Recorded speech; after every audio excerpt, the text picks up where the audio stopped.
Sosok MKS sopir mobil dinas ugal-ugalan di Palmerah, anak PNS Kemhan. Kementerian Pertahanan buka suara setelah beredar video mobil dinas Kemhan ugal-ugalan di jalan raya, hingga menabrak pejalan kaki hingga pengendara.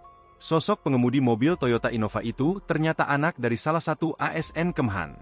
Kejadian bermula ketika mobil dikemudikan MSK anak dari ASN Kemhan melaju di kawasan Palmerah, Jakarta Barat pada Senin, 20 Januari 2025, dini hari. Pengemudi ugal-ugalan hingga menabrak sejumlah kendaraan dan 5 orang mengalami luka parah. Pengemudi mobil yang sempat kabur berhasil diamankan hingga sempat diamuk oleh massa. Akibat peristiwa ini, MSK mengalami luka memar di wajahnya. Hal ini turut dibenarkan oleh Karo Infohan Kemenhan, Brigjen TNI Frega Wenas dalam keterangannya. Frega mengakui mobil dinas berplat 650400 dikendarai MSK anak salah satu ASN di Kemhan. MSK adalah anak dari PNS Kemhan, ujar Frega. Namun dia tak mengungkap identitas ASN tersebut. Tim Kemhan melakukan penyelidikan internal untuk mengetahui penyebab kecelakaan tersebut.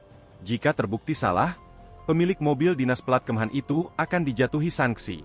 Frega pun mengaku pihak Kemhan telah mendampingi para korban kecelakaan yang saat ini mendapat perawatan di rumah sakit. Download Tribun X sekarang. Menghadirkan lokal menjadi Indonesia.